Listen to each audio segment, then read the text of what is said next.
তাহলে আপনি দোসর আমি হওয়ার জন্য কেন না ভোট দেবো? আর আহ, গোলামি হওয়ার জন্য কেন আমি না ভোট দেবো? তাহলে এই না ভোটের বিধানটাই রাখছেন কেন? শুধু হাই হইতো, তাহলে মানুষ বোঝা যেত যে এত ভাগ মানুষ শুধু হাতে ভোট দিচ্ছে। নাটা রাখলেন কেন? তাহলে ধরেন এখন দাড়ি পাল্লা হইলেও জান্নাত, আর ওই ধানের শীষ হলো ওই দোজক, তাই কি? সেরকম হয়ে গেল না বিষয়টা? আপনি যদি যখনই নাকি একটাতে ট্যাগ দিচ্ছেন একটা নির্দিষ্ট ভোটের অবস্থানে, তখনই তো হয়ে যাচ্ছে যে তাহলে অন্যটা হলো খারাপ। আর এটা মানে বোঝা দরকার যে নির্বাচনে সরকার, নির্বাচন কমিশন, পুলিশ, প্রশাসন সবাই থাকে হচ্ছে তারা আয়োজকের ভূমিকা থাকবে, তা আয়োজকরা থাকবে নিরপেক্ষ। তা আজকে আমি দেখলাম স্বাধীন মালিকের বক্তব্য দেখলাম, নির্বাচন কমিশনের বক্তব্য দেখলাম, তুলির বক্তব্য দেখলাম, সবাই কিন্তু মনে করতেছে যে সরকারের এখানে নিরপেক্ষ থাকা উচিত। এখানে তার কোনো সরকারের যে কর্মচারীরা তারা তো আবার জনগণ, তারা নিশ্চয়ই কোনো না কোনো মানে দলের মানে মার্কায় ভোট দেবে, সেটা তো জনগণ হিসেবে দিবে। হ্যাঁ নাটাও তারা জনগণ হিসেবে দিবে। কিন্তু যখন ওই চেয়ারে বসে উপদেষ্টা, উপদেষ্টা কারা? তারা তো সরকারকে রিপ্রেজেন্ট করে। তো সরকারের কর্মচারীদেরকে যারা রিপ্রেজেন্ট করে, তো সরকারি তাদের ক্ষেত্রে হ্যাঁ ভোট তারা পক্ষে প্রচার চালাইতে পারবে। তাহলে তো তার নিচের যে অধস্তন যারা, তারা থাকবে আবার নিরপেক্ষ। মানে একটা মানে জগা খেচুড়ো মানে একটা অবস্থা, এটা মানে কোনো ব্যাখ্যায় আপনি মানে কোনো হিসাব মিলাইতে পারবেন না। এটা কেন আমার কাছে মনে হয় কি, তারা মনে হয় একটা আতঙ্কে ভুগতেছে। মনে হচ্ছে যে ওই যে একটা অদৃশ্য আহ, শক্তি বা ছায়া তাদেরকে মনে হয় তাড়া করতেছে। সেটা হচ্ছে যে 30-40% ভোট রিপ্রেজেন্ট করে যে শক্তি আওয়ামী লীগ, তারা তো মাঠে নেই, মানে প্রকাশ্যে নেই। এই যে অপ্রকাশ্য শক্তিকে সবাই ভয় পায়।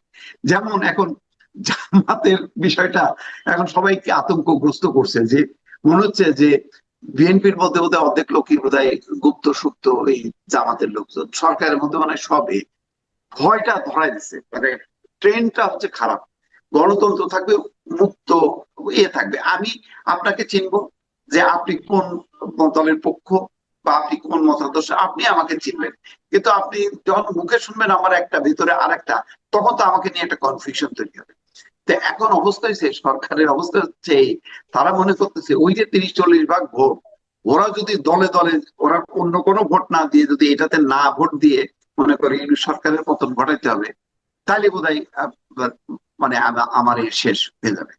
তো এই একটা আতঙ্কের থেকে তারা একদম মাঠে নামছে। তাদের মাথায় কিন্তু সংসদ নির্বাচন না, সংসদ নির্বাচনটা তারা ছেড়ে দিছে নির্বাচন কমিশনের উপর। আর তারা আহ, দায়িত্ব নিচ্ছে হচ্ছে হ্যাঁ না ভোটের পক্ষে। এই ধরনের বিভাজন, এই ধরনের তাদের সম্পৃক্ততা, এটা অপ্রত্যাশিত। এটা একেবারেই একটা দেশের যে একটা অস্বাভাবিক একটা পরিস্থিতি বিরাজ করতেছে, এটা এইগুলোর মধ্য দিয়ে সেটা কিন্তু বোঝানো যাচ্ছে। জি। আরেকটা জিনিস আপনি দেখবেন যে নির্বাচনের দিন যতই ঘনিয়ে আসছে, আমি দেখছি যেন মানে প্রার্থীদের মধ্যে এক ধরনের অসহিষ্ণুতা যেন দেখা যাচ্ছে। ঠিক আছে, কথার যুদ্ধ চলছে চলুক, কিন্তু এই যে ডিম নিক্ষেপ, ময়লা পানি নিক্ষেপ, আবার সেটাকে কেন্দ্র করে ডিমের আঘাতে সারি সারি ব্যক্তিদের মাথায় ব্যান্ডেজ, হাতে ব্যান্ডেজ, এইগুলি কেমন নাটক চলছে? এটা কি খুব প্রয়োজনীয় ছিল? খুব ব্যাপারটা কিন্তু আমার কাছে ক্লিয়ার মনে হচ্ছে না। এটাকে কেমন দেখছেন? আপনাকে দেখায় একটা দৃশ্য, দেখেন দেখেন। এই ক্যাথলিক ম্যানেজ করছে।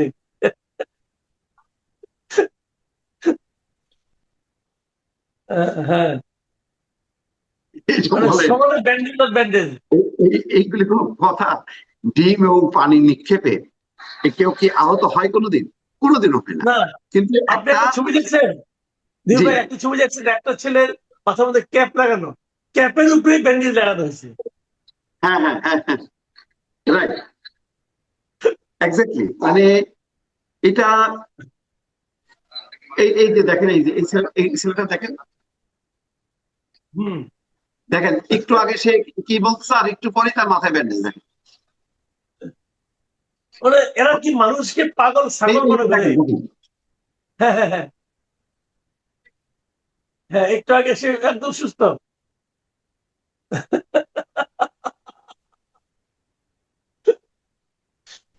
মানে কি বলবেন আর কি, এগুলি খুবই খারাপ ট্রেন্ড। আপনি দেখেন, আমি সত্যি কথা বলতে কি, এই প্রজন্মের পরে তো মানে আমাদের একটা ভরসা ছিল, আমরাও একটা মানে মুক্তি পাইতে চাচ্ছিলাম যে একটা তৃতীয় একটা স্রোত হবে, তরুণরা প্রতিনিধিত্ব করছে।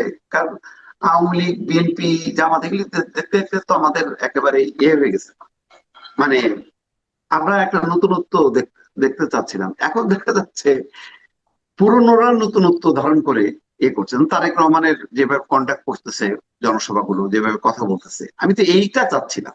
চট্টগ্রামে যে দেখেন, সে পোলো গ্রাউন্ডের এতে যে প্রথমে যে আগে তরুণদের সকালবেলায় আগে তাদের সাথে মিট করছে, হ্যাঁ, এইটা তো তাদের করার কথা। তরুণদের মধ্যে বেশি বেশি যাবে তারা, তো তারা যাচ্ছে পাবলিকের মধ্যে যে এক ধরনের উস্কানি। আপনি এতগুলো আসনে নির্বাচন হচ্ছে, ঢাকা 8-এ এই উত্তেজনা তৈরি করার অর্থটা কি? আপনি কাউকে যখন চাঁদাবাজ বলতেছেন, আপনি নির্দিষ্ট ভাবে বলেন যে অমুক চাঁদাবাজ, যে অভিযোগ আছে এবং তারে, এবং আপনি এটা বললে হবে না, এই প্রচার চালালে নির্বাচন আচরণ বিধি লঙ্ঘন। আপনি এটা সুনির্দিষ্ট ভাবে আইন শৃঙ্খলা কর্তৃপক্ষ বা নির্বাচন কমিশনে আপনি অভিযোগ করবেন।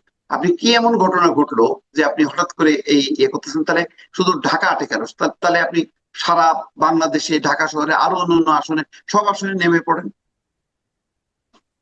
মানে আপনি কি বোঝাতে চাচ্ছেন? কোন কোন প্রার্থীকে টার্গেট করে এইভাবে মানে প্রবাদ দিয়ে, যেটা প্রমাণ ছাড়া আপনি, এটা তো ঠিক না। এই উত্তেজনা ছড়ানোর পর তারপরে আবার এখন প্রতিরোধের সম্মুখীন হচ্ছে বিভিন্ন জায়গায় জায়গায়। দেখলাম মহিলারা বলতেছে যে কারে সন্ত্রাসবাদ বললেন, সেগুলো তো আমাদের পাশে দাঁড়াইছে। এরকম অনেকগুলো আমি ইয়ে দেখতেছি। তার মধ্যে দেখলাম ডিমে আহত হয় কেউ, তো অদ্ভুত ব্যাপার। পানি ডিম ছোড়াটা, এটা আপনি কেজরিওয়ালটা থাপ্পড় পর্যন্ত মারছে, জুতা পর্যন্ত মারছে, এগুলি তো আহ, মানে ঘটছে।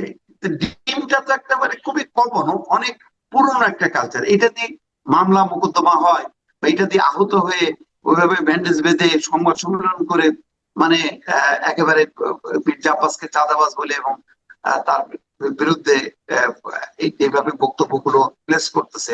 এতে হয় কি, সময়টা ক্ষেপণ হচ্ছে। দেখেন, জামাত ইসলাম কিন্তু তার মতন করে প্রচার চালাচ্ছে, তারাও তাদের কি করবে, দুর্নীতিমুক্ত সমাজ বা অন্যান্য যে সমস্ত কর্মসূচিগুলি তারা কিন্তু বলে যাচ্ছে, বিএনপি বলতেছে। কিন্তু এনসিপির মানে কোনো ফুসরত আছে? সারাক্ষণ আছে, কিন্তু তারা এই ঝগড়া বাঁধানোর তালে পায়ে পা দিয়ে। তাহলে আচ্ছা, তরুণদের কাছ থেকে তো একটা কথা আপনি আমাকে বলেন, যে এই নাহিদ ইসলাম এনসিপি যিনি প্রধান, তিনি এর সঙ্গে তারেক রহমানকেও দায়ী করেন কিভাবে?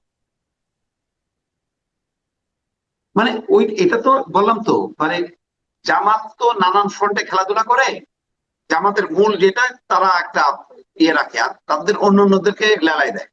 তো এখন এনসিপি কে যেভাবে ব্যবহার করতেছে, তারা যেভাবে তারেক রহমানের মুখোমুখি মানে করাচ্ছে, তারা ভাবতেছে যে আগে তারা শেখ হাসিনার মুখোমুখি হয়ে শেখ হাসিনার পতন ঘটায় দিচ্ছে, এখন বোধহয় তারেক রহমানের মুখোমুখি করায় তারেক রহমানের পতন ঘটায় দেবে। তো তারেক রহমান তো এখন ক্ষমতায় নেই, তো এখন পতন ঘটাচ্ছে কি ভাবে? তারেক রহমানের ক্যারিশমাটিক যে এগুলো আছে, চেহারাগুলি আছে, বা তার একটা মানে অন্য ধারার ওই ধারাটাকে ক্ষতিগ্রস্ত করার জন্য তাকে যুক্ত করতেছে টেনে এনে এনে। তারেক রহমান তো দূরের কথা, মির্জা আব্বাসও তো মুখোমুখি নেই, কিন্তু তাকেও টেনে এনে যে তুই আমার সাথে বিরোধ কর, তুই আমার সাথে লড়াই কর, এরকম একটা ভাব। এটা খুব নেগেটিভ প্রচার দিয়ে সামনে এগুলো দরকার ছিল না। তাদের মনে রাখার দরকার, তারা কিন্তু একটা ঐতিহ্যের অংশ। বাংলাদেশের ইতিহাস যতদিন থাকবে, এই তরুণদের নেতৃত্বে অভ্যুত্থানের ইতিহাসটা থাকবে। যারা এত বড় একটা বড় অভ্যুত্থানের সাক্ষী বা ইতিহাস, তাদের 1-1.5 বছরের মাথায় এসে এখন যে ধারাটা, যে ধারায় তারা রাজনীতিটা করছে, পায়ে পাড়া দিয়ে ঝগড়া করছে, চরিত্র হনন করে, উস্কানি দিয়ে যেভাবে প্রচার প্রচারণা চালাচ্ছে, আমি খুবই হতাশ। আমি একমাত্র তাসলিম, যারা তার যে ক্যাম্পেইনের মানে চরিত্র, যেভাবে সে মানে ঘুরে বেড়াচ্ছে, যেভাবে কথা বলছে, আমি তাকে ছাড়া আমি আর দ্বিতীয় কোনো প্রার্থী পাচ্ছি না। কিন্তু এটা তো তরুণদের প্রত্যেকটা প্রার্থীরই তো এই একটা ভিন্ন মাত্রায়, যে তারা কথা বলছে, নামছে, বলছে, তাদের মধ্যে একটা স্বপ্ন খোঁজার চেষ্টা করছে, কিন্তু কি বলতেছে, এই চাঁদাবাজ দুর্নীতিবাজ এর উৎখাত করবো, ওকে এ 12 তারিখের পরে খবর হয়ে যাবে। এই যে উস্কানিমূলক কথাবার্তা, এটা তো আমরা শুনি বিএনপির মুখে, আওয়ামী লীগের মুখে, বা জামাতের মুখে কখনো কখনো। এটা তো তাদের মুখ দিয়ে তো আমরা এটা শুনতে চাই না। আমরা যেটা শুনতে চাই সে কথা তো তারা বলতেছে না। এটা হলো দুর্ভাগ্য। এইটা কি দেখেন, ওই যে বলা হচ্ছে না, আপনি মনে হয় বলছিলেন নাকি যে এটা পুরোপুরি মানে জামাত বিএনপির সঙ্গে আরো কিছুদিন ক্ষমতায় থাকলে বলে তো যে বিএনপি কে গিলে খাইতো। এখন রাইট। আর এনসিপি তো ছোট, এরা মানে খুব দ্রুত হজম করে ফেলছে তাদেরকে। এখন এরা হজম হওয়ার পর এদেরকে এখন এই যে বিভিন্ন ভাবে বদ হজম করাচ্ছে তাদেরকে দিয়ে, বমি করাচ্ছে। হ্যাঁ, এগুলি খারাপ, এগুলি মানে হতাশার যোগায়। এগুলি দেখে খুব মানে উৎসাহিত হচ্ছি না বা কনভিন্স হচ্ছি না। না আরে বাবা রে, পাটোয়ারি যে একটা বিশাল কাজে প্রজেক্ট হাতে নিচ্ছে, চাঁদাবাজ মানে চাঁদাবাজি বন্ধ করে দেবে, চলো আমরা ঢাকাবাসী আমরা দলে দলে এনসিপির পিছনে, নাসিরুদ্দিন পাটোয়ারির পিছনে লড়াই। এইরকম কিন্তু জাগরণ তৈরি হচ্ছে না। জাগরণ তৈরি হলে তার ওই, সে যখন হাঁটতো তখন বোঝা যেত যে তার পিছনে 2, 3, 4, 5 হাজার মানুষ হাঁটতেছে। সেই হাঁটা কিন্তু আমরা দেখছি না। যা হাঁটতেছে তার মধ্যে অর্ধেকের বেশি হচ্ছে জামাতের কর্মী, কারণ ওই অঞ্চলে তো জামাতের কোনো প্রার্থী নেই। তো জামাতেরই একটা আহ, অংশই, এবং বলা যায় কি পুরোটাই হয়তো জামাতের।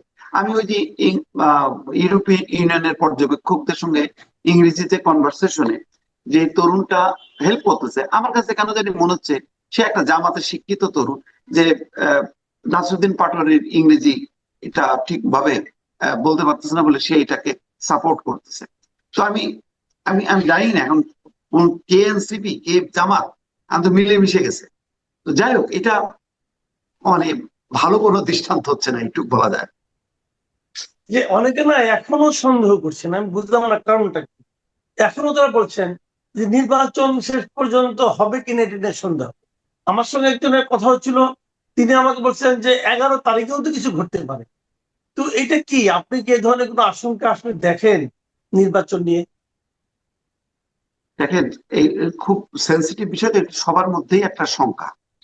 যখন নাকি জয় পরাজয় ব্যাপারটা অনেকে নিশ্চিত হবে যে আমি আর পারবো না, তখন হয়তো তারা এমন একটা কিছু পরে যারা আওয়ামী লীগ করতেন তখনও পর্যন্ত দালাল ফড়িয়া, সেটা আওয়ামী দালাল ফড়িয়া, যেটা 2024 বা 23 সনে পোস্তে পোস্তে একটা গবর হয়ে গিয়েছিল, সেই গবরগুলো তখনও পর্যন্ত কিছু ঘ্রাণ অবশিষ্ট ছিল। তো সেই মানুষগুলো যখন, যে নির্বাচন হয়নি, যে নির্বাচন একতরফা হয়েছে, যে নির্বাচন বিনা প্রতিদ্বন্দ্বিতায় হয়েছে, সেই নির্বাচন অনেকটা 1996 সালের 15 ফেব্রুয়ারি নির্বাচনের মতো। কাজেই 15 ফেব্রুয়ারি নির্বাচনের পরে যে পরিণতি হয়েছিল সেই পরিণতি হবে, এটাই স্বাভাবিক। কিন্তু সেটা না হয়ে যখন সবাই তাকে কংগ্রাচুলেশন করছিল, সারা দেশ স্টপ হয়েছিল, বিরোধী যারা প্রতিপক্ষ তারাও অনেকটা টাসকি খেয়ে গিয়েছিলেন, তখন শেখ হাসিনা বুঝেছিলেন যে না, আমার লজ্জা পাওয়ার কোনো দরকার নেই, আমি 5 বছর নিশ্চিন্তে নির্ভাবনায় ক্ষমতায় থাকব।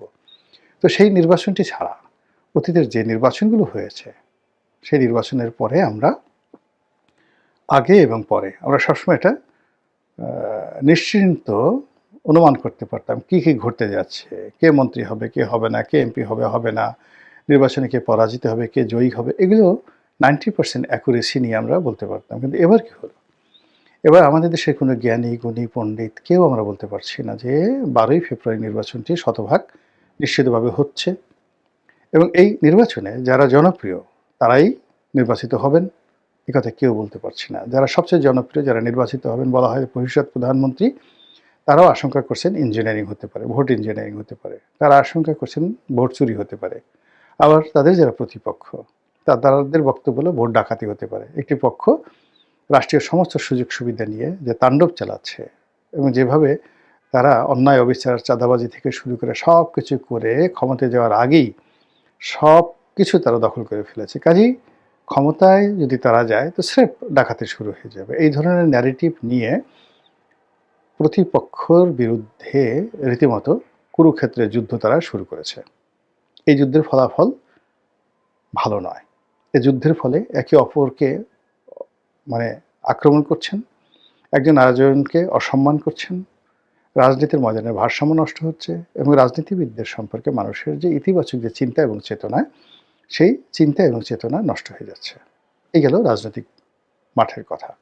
অন্যদিকে এখন যারা ক্ষমতায় আছেন, বলা হয়ে থাকে বা অনুমান করা হয় যে মার্কিন ডিপ স্টেটের পলিসি অনুযায়ী তারা ক্ষমতায় এসেছেন।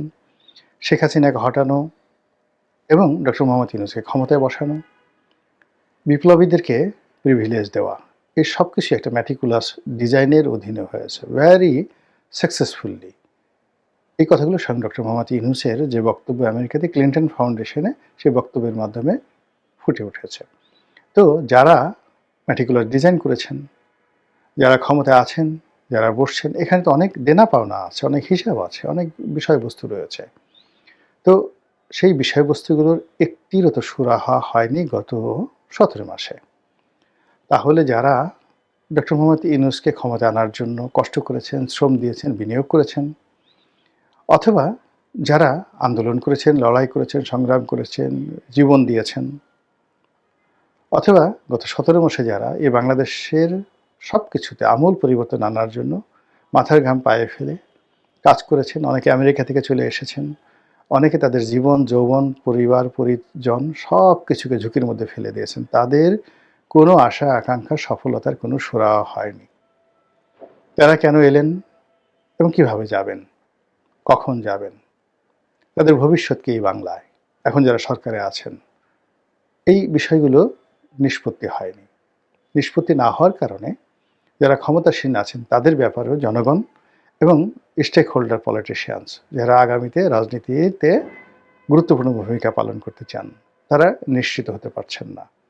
এখানে পক্ষগুলো অভিনয় করছে, প্রায় সব পক্ষই একে অপরের বিরুদ্ধে অভিনয় করছে, এবং যেভাবে টারজান সিনেমাতে টারজান বুকের উপর জোরে জোরে থাপ্পড় মেরে বাঘ, ভাল্লুক, সিংহকে ভয় দেখাতো। আপনারা যে সিনেমা দেখেছেন টারজান দ্য অ্যাপম্যান, এডগার রাইস বারোসের, তো সেই সিনেমাতে টারজান যেভাবে প্রতিপক্ষকে ভয় দেখানোর জন্য নিজের বুকে থাপ্পড় মেরে বিকট শব্দ করত, সে টারজানের আমাদের যে রকম নির্দেশনা দেবে সেটি অনুসরণ করব। গত 10 ডিসেম্বর প্রধান উপদেষ্টা অধ্যাপক মোহাম্মদ ইউনূসের কাছে পদত্যাগপত্র জমা দেন দুই ছাত্র প্রতিনিধি আসিফ মাহমুদ সজীব ভুঁইয়া ও মাহফুজ আলম। এই সময় প্রধান উপদেষ্টার প্রেস উইং থেকে জানানো হয়, নির্বাচনের তফসিল ঘোষণার সঙ্গে সঙ্গে এই পদত্যাগপত্র গৃহীত হবে। আর গত 24 ডিসেম্বর প্রধান উপদেষ্টার বিশেষ সহকারী খোদাবক্স চৌধুরীর পদত্যাগের খবর জানানো হয় মন্ত্রী পরিষদ বিভাগের এক প্রজ্ঞাপনের মাধ্যমে। জনপ্রশাসন বিশেষজ্ঞ এ.কে.এম. আব্দুল আওয়াল মজুমদার বাংলাদেশ প্রতিদিনকে বলেন, 1978 সালে জিয়াউর রহমানের মন্ত্রিসভা থেকে পদত্যাগ করেছিলেন কাজী জাফর আহমেদ। পদত্যাগ করে তিনি বঙ্গভবন থেকে আর সরকারি গাড়িতেও ওঠেননি। অতীতের এসব নজির দেখে রাজনীতিবিদদের শেখা উচিত। রাজনীতি যারা করেন, তারা দেশ পরিচালনা করেন, তাদের এসব নিয়ে সচেতন থাকা দরকার। আমি যে পদে নেই সে পদের সুযোগ সুবিধা ভোগ করা ঠিক নয়। আসিফ মাহমুদ 2024 সালের 8 আগস্ট অন্তর্বর্তী সরকার গঠনের দিন থেকে সরকারে ছিলেন।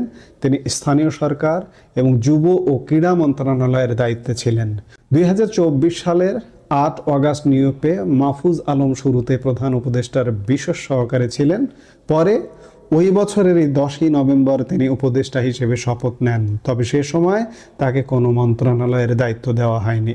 2025 সালের ফেব্রুয়ারিতে নাহিদ ইসলাম পদত্যাগ করার পর তাকে তথ্য উপদেষ্টার দায়িত্ব দেওয়া হয়। 2024 সালের 10 নভেম্বর প্রধান উপদেষ্টার বিশেষ সহকারী হিসেবে নিয়োগ দেওয়া হয়েছিল সাবেক পুলিশ মহাপরিদর্শক আইজিপি খোদাবক্স চৌধুরীকে। যাই হোক, ছাত্র উপদেষ্টারা এখন তারা তাদের পদে নেই, কিন্তু তারা তাদের বাসায় আছেন, মন্ত্রীর বাসায়। মন্ত্রী যে বাসায় থাকেন, মন্ত্রীদের যে বাংলোয়, এবং প্রতিমন্ত্রী পদমর্যাদার খোদাবক্স চৌধুরী তিনি মিনিস্টার্স অ্যাপার্টমেন্টে আছেন। কি চমৎকার জীবন, আলাদিনের চেরাগ। 2024-এর 5 আগস্ট পূর্ববর্তী সময়ে যদি এই আসিফ মাহমুদ সজীব ভুঁইয়া কিংবা মাহফুজ আলমের কথা চিন্তা করেন, তারা নিশ্চয়ই কোনো হলে ছিলেন কিংবা কোনো মেসে ছিলেন, হয়তো একটা ছোট্ট খাট তাদের জায়গা ছিল। কিন্তু আলাদিনের চেরাগ 24-এর 5 অগাস্ট পরবর্তী সময়ে তাদের আবাসনের জন্য বলা যায় একটি হলের যে জায়গা, পুরো একটি হলের যে জায়গা, ঠিক তেমন জায়গা নিয়ে তারা বসবাসের সুযোগ পান। এটাকেই বলে আলাউদ্দিনের চেরাগ। অথচ বেশ 2 মাস আগে তারা পথ ছেড়েছেন, এখনো তারা বাড়ি ছাড়েননি এবং সেখান থেকে নির্বাচনী কার্যক্রম চালাচ্ছেন। এটি তাহলে কি, এটি কি সরকারি দলের অধীনেই নির্বাচন? এবং এই নির্বাচন করে তারা কি আবারও স্বপ্ন দেখছেন যে তারা কি আবারও মন্ত্রী পরিষদে ঢুকবেন, এমন স্বপ্ন দেখছেন? এবং এমন স্বপ্ন থেকেই কি তারা সেই বাসভবন ছাড়েননি? এই ঝামেলার কি দরকার, আমরা ছেড়ে যাব, আবার কদিন পরে আসতে হবে, এমনটাই কি? হয়তো তেমনটাই, যার দরুন এখনো পর্যন্ত তারা বাড়িগুলো দখল করে আছেন এবং সেখান থেকে নির্বাচন করছেন, নির্বাচন পরিচালনা করছেন। দুজনের একজন আসিফ মাহমুদ সজীব ভুঁইয়া কিংবা মাহফুজ আলম একজনও প্রার্থী না হলেও তারা দলের বা নির্বাচনের জন্য কোনো না কোনোভাবে কাজ করছেন। এটা কি নির্বাচন আচরণবিধি লঙ্ঘনের সামিল কিনা এটি নির্বাচন কমিশন বলতে পারবে, নির্বাচন কমিশন আইন বলতে পারবে। দেশটা একটা মগের মুল্লুক আসলে। হঠাৎ করে আলাউদ্দিনের চেরাগ পাওয়া মানুষগুলো এখন ধরাকে সরাজ্ঞান করছেন, যার দরুন এখনো পর্যন্ত বাসভবন দখলদারিত্ব কায়েম করে আছে। এবং সেখান থেকে কি ষড়যন্ত্র হচ্ছে নিশ্চয়ই, যে সরকার যাতে আবার long-term bets.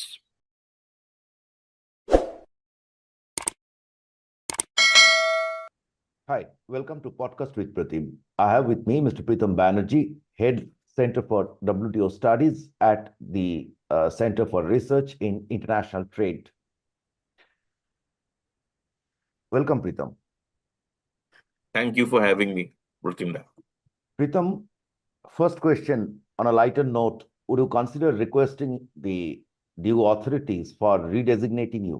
I mean, in the days when WTO does not or barely exists. Well, Pratimda, to be very honest, many people have joked about our name of our center, because the WTO seems less and less relevant. But I think they forget one very important point, that besides one country, which has violated the 3 fundamental principles of WTO, including MFN, despite that provocation, no other WTO member state, including all the other member states, have gone on to violate these fundamentals. They have remained true to the WTO principles because WTO continues to provide the bedrock foundation of a rules-based trading order. So to that extent, WTO definitely still remains a very important, serves a very important function. But yes, when countries seek deeper integration in areas which economy, obviously the global economy has changed over the last 2.5 decades, 3 decades, they look at like-minded countries. In many of these areas, it's not possible to find a global consensus. So obviously FTAs are the way forward, and I think the India-EU FTA and the gamut of subjects it covers is an underlying proof of that why we need FTAs to take forward global integration. It's a 2-speed system. WTO provides the base, FTAs provides the speed. Right, right. Yeah, it's uncertain times. Yes, you're right that only one country, but the unfortunate story is that country is the most powerful country. And let us see where it goes. Pritam, I remember your excitement on the unfinished India-USA deal, trade deal. It was suddenly pushed into the back burner by one and only Mr. Donald Trump. The India-EU trade deal will take an year before the nitty-gritties are finalized. I presume it will require parliamentary endorsement in the EU. I'm not sure about India, but in any case, we are confident about Indian side. We think it's from our side, it's done. The question is, any possibility of a spoke in the wheel? Trump administration seemed unhappy that Europe entered the pact when they, quote unquote, are sacrificing for Ukraine. Over to you. Pratimda, with all due respect, every country, every government will have their own views. I think Sitting here in India as academics, researchers, experts, we can only comment on what is good for India and how we see this deal to be important for us. Right. So I think in that extent, both these, when you enter into an agreement of this sort, both European Union and India see a value in this deal, and therefore we have entered into this deal. To what extent the US has certain views and whether those views are generally shared across the American establishment, we can never be sure of. But I can tell you one fundamental fact, and that fundamental fact is that this deal has nothing to do with the topic that was referred to, which is the purchase of hydrocarbon resources or not buying hydrocarbon resources from one particular source. We know that the global hydrocarbon value chain, which even the commentator also acknowledged, that the value chain is not just the crude, it is also the downstream products. And the downstream products are widely traded, irrespective of what the source of the hydrocarbon is.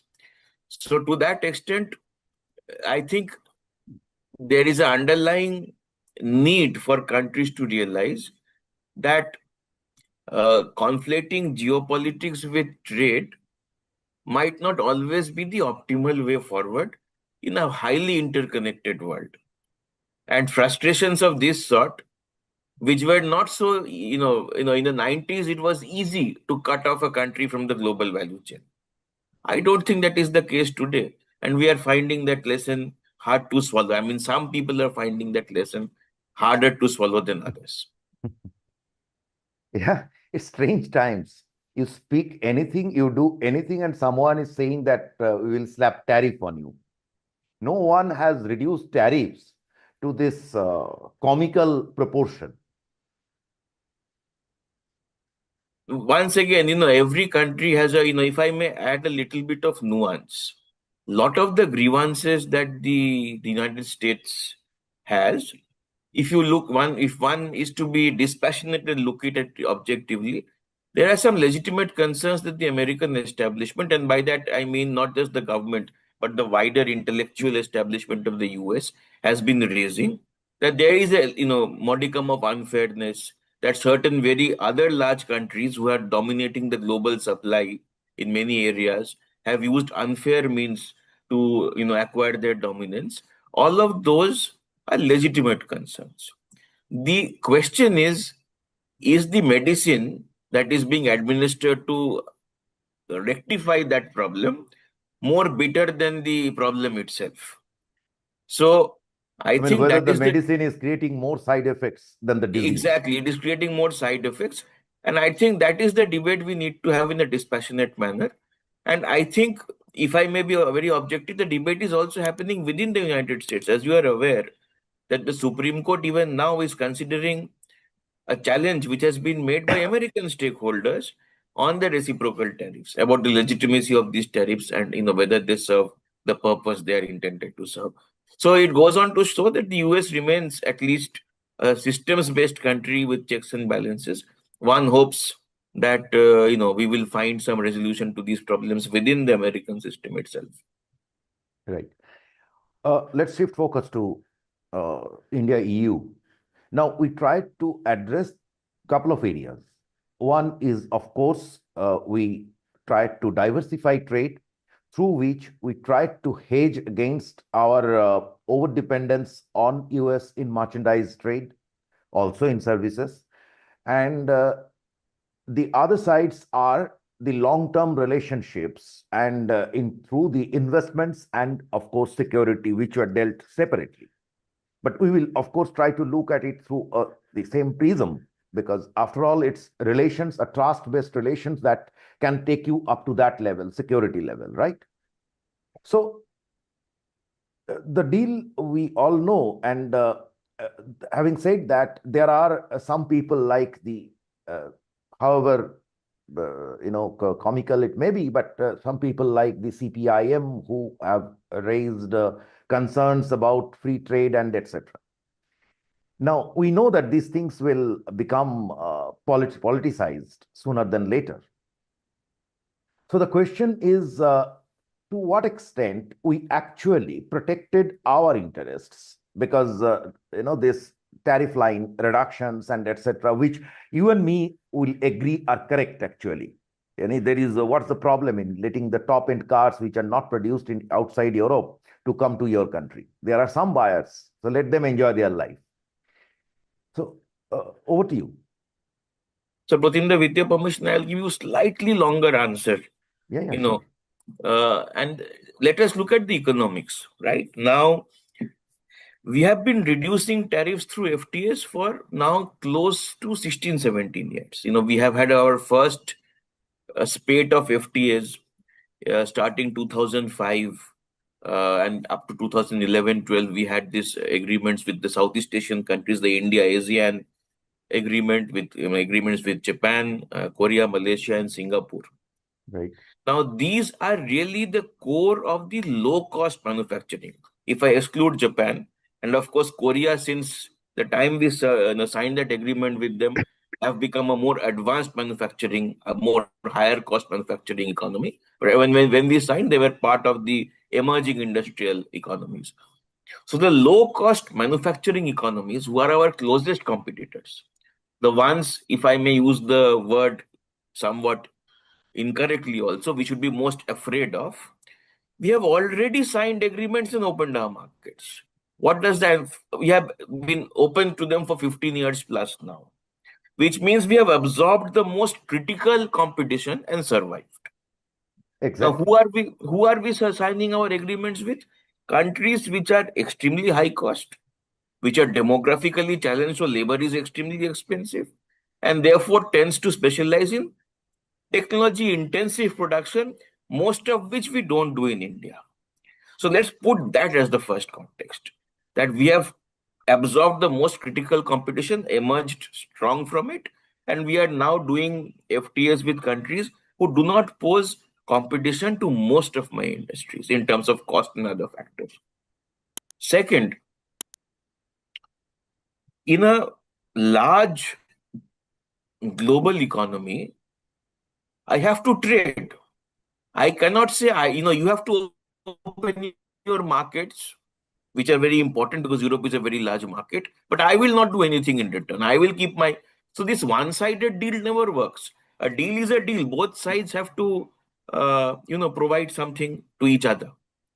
So in that context, we have preserved our critical vulnerabilities in agriculture. We have preserved, in many ways, 10% of our tariff lines have been kept out, approximately, which represent sectors where either we have some industrial policy related vulnerabilities or some genuine concerns about impact on employment because of competition. So we have used that 10% space to pinpointedly identify those lines where we might have some concerns. So Right. to that extent, you're absolutely right. We have done a very good job in protecting what is vulnerable. Most importantly, let us use the example of automobiles. We have only reduced the tariffs on a quota basis. It has been opened up for 250,000 cars. Okay. Why this number? Because even the European, if you have read the European reactions since the agreement has come from their auto manufacturers, the big European manufacturers have admitted that they are absolutely not being able to compete with the small car segment in India.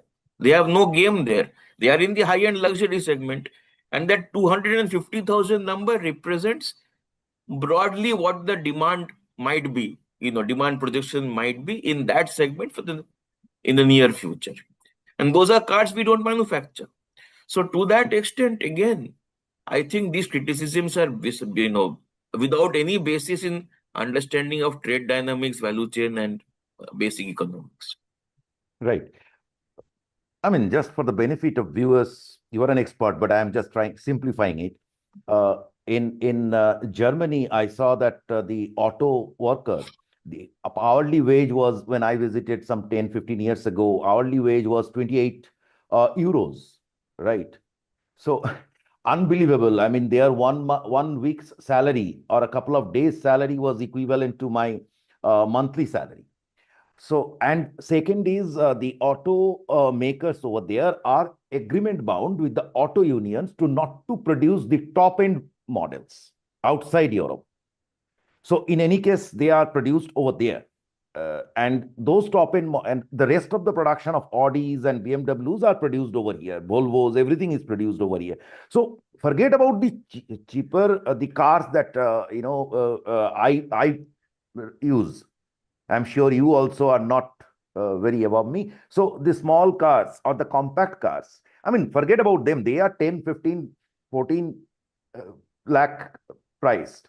But these are, we are talking about 50 lakh plus, 1 crore Yes, I plus mean, now. even what we call a, what is called mid-sized luxury car today in India, the Suzukis and the Kias and, the Korean, Japanese cars, they are below 20 lakhs. That, Exactly. I mean, and these guys are producing, with the current exchange rate, these cars are 75, 80 lakhs plus, most of them. So there is no comparison. The There is clientele no for these cars is comparison. There very. is no competition. If we also have a widening million class of millionaires and billionaires, so what's the problem in letting them enjoy their life? Absolutely. If we can protect our own textiles and etc., or if we can expand the business of textiles. So let us shift from that. CPIM Speak is there to handle that. Our wider and broader interest is in the area of investment, the Make in India, etc.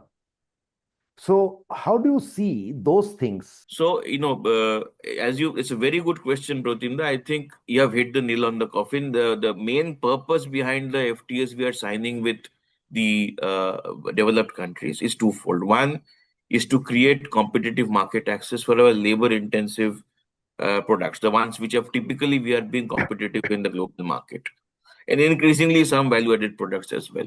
But the other part of it is to attract investment. As you know, many of these economies, given their demographics and given other fundamental economic factors, they are also looking for places to expand their production into.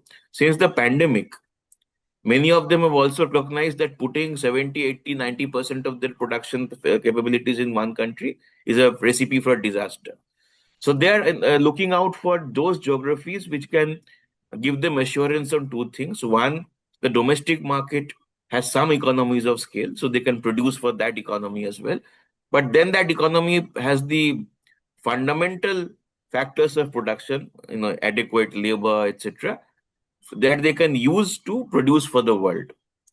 And in that sense, India is a fantastic location. It has some issues which are unrelated to trade, trade agreements and all of that. This is local issues of our the transaction cost and ease of doing business, which has probably impeded the extent of those investments that would have come in. But these FTAs provide an accelerator. Why? Because now with binding tariffs, you have this binding tariffs, so you have certainty. You know that the tariffs and the regulatory things at the border have been settled by these agreements. Businesses have greater confidence. They know how their goods can move in and out of these geographies. So they can put their value chain based factories in India. And a lot of these multinational companies based out of Europe or with production centers in Europe will look at India as a manufacturing zone, as an investment zone for us, and also in services. Because as you rightly pointed out, that we have an agreement with the European Union. This agreement includes a component on services. In the kind of geopolitical uncertainty that we are living in, any agreement that brings certainty on bilateral trade relations, whether for goods and services, gives business the confidence to invest in that location. So, given our huge strength in services, especially knowledge intensive services, you will see a lot of that investment flow in. And please be mindful that certain European countries like Ireland are also major locations for US based service giants, digital giants. So those linkages will also come to play. So what I'm trying to say in short, that this agreement opens up huge avenues, and I think we'll come to it later, but it has defense and security related implications as well, and supply Yes. chain resilience related implications as well. Yeah, I was just, I have lined up a discussion tomorrow with military expert, and yes, some of the areas that we saw, and I believe Operation Sindoor might have a good impact on that, good leverage. The last question, Pritam, before I leave you, is that the private capex, which has been in discussion, this is not exactly on the trade and investment, foreign investment, but the private capex, which has been in discussion, we have seen a lot of investment in specific areas like semiconductor technology, etc. That we are doing we are hand-holding actually investments, but the overall private capex is not picking up. Now, one of the reasons, I mean, many reasons cited over time, that they were waiting to be sure that the consumption has peaked. They were waiting that the tariff issues are settled. My question, straight and simple question to you is, when will private capex, you believe, will pick up? How soon? I believe the private capex picking up green shoots you're already seeing in some sectors, if you have been following the data. And I know that you have been following the data. And I think in a couple of quarters, you will see it rise. Let us just consider three factors. The world's top investment firms, investment banks, etc., all of them in complete unanimity have said that India is one of the best long-term bets today in the world, bar none. Second, our domestic consumption has remained resilient in the face of many shocks since the pandemic. So the fundamental reasons why you would want to expand exist. Now, in some cases, the capex has not grown either because capacity utilization, because we already had certain amount of invested, capex there. So There are certain issues like steel, for example, it goes into regular cycles. Exactly. So on the big sectors, you had these issues. I think we are now reaching a situation with, I think by end of 26, 27, early we will reach, where in the major industries that drive capex, we would have reached a situation where most of that capacity would have been utilized and new capacity would have to be planned, because you are not planning for 27 or 28. The station is long. All businesses will start looking at their 2030, 2031 requirements, and they will have to start investing if they want to stay relevant in this market, and everybody does. But the second, I think, big factor which needs to be considered is that with these FTAs and the concomitant move on ease of doing business, the confidence of businesses to invest will increase. I think people underestimate the lacuna factor of people not wanting to invest because of ease of doing business, especially in the middle segment. The middle segment has often been asking the question, if you are a business manager or a business owner, that what is my return on investment in a 5-10 year horizon? Will this expansion give me the ROI and the trouble I must take to get this ROI? Or can I just invest in the general investment? I use that money as a fund, and what returns I can get. Right. If that trade-off The is better simplest for the answer that fund I tell people, that why you should or should not do business. exactly. So if I suddenly feel that this is too complicated, this is a